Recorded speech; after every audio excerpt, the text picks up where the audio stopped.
श्री गुरु गीता का पाठ करेंगे श्लोक क्रमांक 91 से।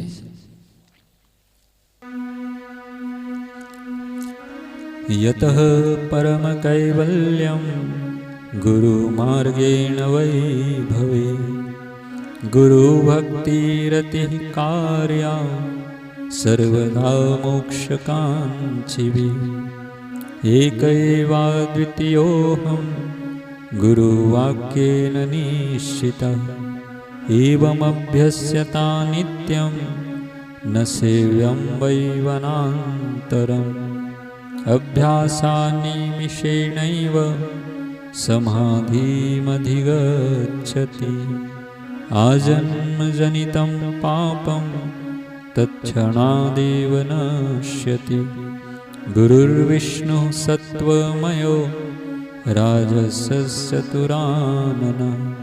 तामसो रुद्ररूपेण सृजत्यवतिहन्ति च तस्यावलोकनं प्राप्य सर्वसङ्गविवर्जितः एकाकी निःस्पृहः शान्तः स्थातव्यं तत्प्रसादतः सर्वज्ञपदमित्याहुर्देहि सर्वमयो भुवि सदानन्दः सदा शान्तो रमते यत्र कुत्रचित् यत्रैव तिष्ठते सोऽपि सदेशः पुण्यभाजनः मुक्तस्य लक्षणं देवि तवाग्रे कथितं मया यद्यप्यधीतानिगमाः षडङ्गायागमाः प्रिये अध्यात्मदीनि शास्त्राणि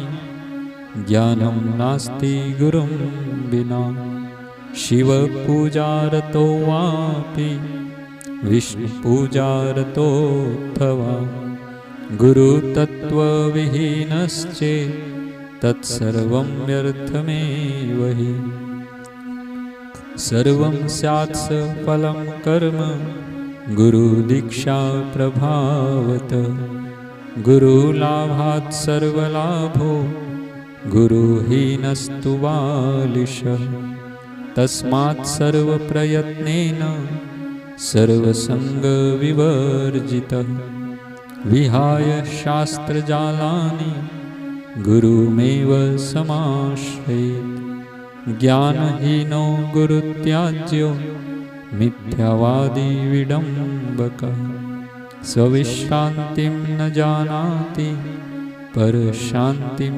करोति किं शिलायाः किं परं ज्ञानं शिलासङ्घप्रतारणे स्वयं तर्तुं न जानाति परं निस्तारयेत् कथम् न वन्दनीयास्ते कष्टं दर्शनात् भ्रान्तिकारकः वर्जयितान् गुरुन् दूरे धीरानेव समाश्रये पाखण्डिनः पापरता नास्तिका भेदबुद्धयः स्त्रीलम्पटा दुराचारा कृतघ्ना बकवृत्तयः कर्मभ्रष्टाः क्षमानष्टाः निन्दतकैश्चवादिनः कामिनः क्रोधिनश्चैव हिंस्राश्चण्डाः शठास्तथा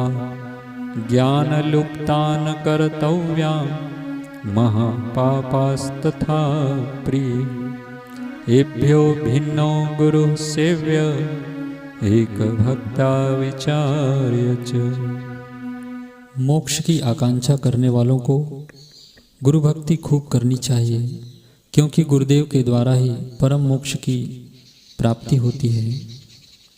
गुरुदेव के वाक्य की सहायता से जिसने ऐसा निश्चय कर लिया है कि मैं एक और अद्वितीय हूँ और उसी अभ्यास में जो नित्य रत है, उसके लिए अन्य वनवास का सेवन आवश्यक नहीं है, क्योंकि अभ्यास से ही एक क्षण में समाधि लग जाती है और उसी क्षण इस जन्म तक के सब पाप नष्ट हो जाते हैं। गुरुदेव ही सत्वगुणी होकर विष्णु रूप से जगत का पालन करते हैं।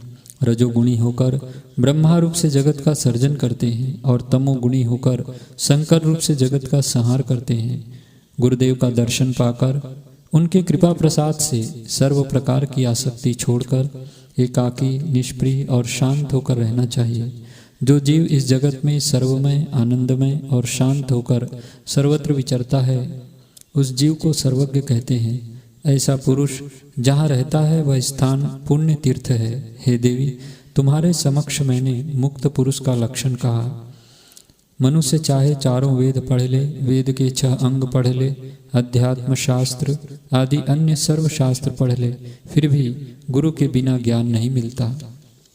शिव जी की पूजा में रत हो या विष्णु की पूजा में रत हो, परंतु गुरु तत्व के ज्ञान से रहित हो तो वह सब व्यर्थ है। गुरुदेव की दीक्षा के प्रभाव से सब कर्म सफल होते हैं। गुरुदेव की संप्राप्ति रूपी परम लाभ से अन्य सर्वलाभ मिलते हैं। जिसका गुरु नहीं है वह मूर्ख है। इसलिए सब प्रकार के प्रयत्न से अनासक्त होकर शास्त्र की मायाजाल छोड़कर गुरुदेव की ही शरण लेनी चाहिए। ज्ञान रहित, मिथ्या बोलने वाले और दिखावट करने वाले गुरु का त्याग कर देना चाहिए, क्योंकि जो अपनी ही शांति पाना नहीं जानता वह दूसरों को क्या शांति दे सकेगा। पत्थरों के समूह को तैराने का ज्ञान पत्थर में कहाँ से हो सकता है। जो खुद तैरना नहीं जानता वह दूसरों को क्या तैराएगा। जो गुरु अपने दर्शन से शिष्य को भ्रांति में डालता है, ऐसे गुरु को प्रणाम नहीं करना चाहिए। इतना ही नहीं, दूर से ही उसका त्याग करना चाहिए। ऐसी स्थिति में धैर्यवान गुरु का ही आश्रय लेना चाहिए। पाखंडी, पाप में रत, नास्तिक, भेद बुद्धि उत्पन्न करने वाले, स्त्री लंपट, दुराचारी, नमक हराम, बगुले की तरह ठगने वाले, कर्म भ्रष्ट, क्षमा रहित, निंदनीय तर्कों से वितंडावाद करने वाले, कामी, क्रोधी, हिंसक, उग्र, सठ तथा अज्ञानी और महापापी पुरुष को गुरु नहीं करना चाहिए। ऐसा विचार करके ऊपर दिए हुए लक्षणों से भिन्न लक्षणों वाले गुरु की एक निष्ठ भक्ति से सेवा करनी चाहिए। सत्यं सत्यं पुनः सत्यं धर्मसारं मयोदितं गुरुगीता समं स्तोत्रं नास्ति तत्त्वं गुरोः परम् अनेन यद्भवेत् कार्यं तद्वदामि तव प्रिये लोकोपकारकं देवी लौकिकं तु विवर्जये लौकिकाद्वर्मतो याति ज्ञानहीनो भवार्णवे ज्ञानभावे च यत्सर्वं कर्म निष्कर्म शाम्यति इमां तु भक्तिभावेन पठेद्वै शृणुयादपि लिखित्वा यत्प्रसादेन तत्सर्वं फलमश्नुते गुरुगीतामिमां देवी हृदये नित्यं विभावय महाव्याधिगतैर्दुःखे सर्वदा प्रजपेन्मुदा गुरुगीताशरैकैकं मन्त्रराजमिदं प्रिये अन्ये च विविधा मन्त्रा कलां नार्हन्ति षोडशीम् अनन्तफलमाप्नोति गुरुगीता जपेन तु सर्वपापहरा देवी सर्वदारिद्र्यनाशिनी अकालमृत्युहन्त्री च सर्वसङ्कटनाशिनी यक्षराक्षसभूतादि चोरव्याघ्रविघातिनी सर्वोपद्रवकुष्ठादि दुष्टदोषनिवारिणी यत्फलं गुरुसान्निध्यात् तत्फलं पठनात् भवेत् महाव्याधिहरा सर्वविभूते सिद्धिदा भवेत् अथवा मोहने वस्य स्वयमेव जपेत् सदा मोहनं सर्वभूतानां बन्धमोक्षकरं परं देवराज्ञां प्रियकरं राजानं वशमानये मुखस्तम्भकरं चैव गुणानां च विवर्धनं दुष्कर्मनाशनं चैव तथा सत्कर्मसिद्धिदम् असिद्धं साधयेत् कार्यं नवग्रहभयापहं दुःस्वप्ननाशनं चैव सुस्वप्नफलदायकम्। गुरु गीता के समान अन्य कोई स्तोत्र नहीं है, गुरु के समान अन्य कोई तत्व नहीं है। समग्र धर्म का यह सार मैंने कहा है, यह सत्य है और बार बार सत्य है। इस गुरु गीता का पाठ करने से जो कार्य सिद्ध होता है वह अब कहता हूँ। हे देवी, लोगों के लिए यह उपकारक है, मात्र लौकिक का त्याग करना चाहिए। जो कोई इसका उपयोग लौकिक कार्य के लिए करेगा वह ज्ञानहीन होकर संसार रूपी सागर में गिरेगा। ज्ञान भाव से जिस किसी कर्म में इसका उपयोग किया जाएगा वह कर्म निष्कर्म में परिणत होकर शांत हो जाएगा। भक्ति भाव से इस गुरु गीता का पाठ करने से, सुनने से और लिखने से वह भक्त सब फल भोगता है। हे देवी, इस गुरु गीता को नित्य भावपूर्वक हृदय में धारण करो।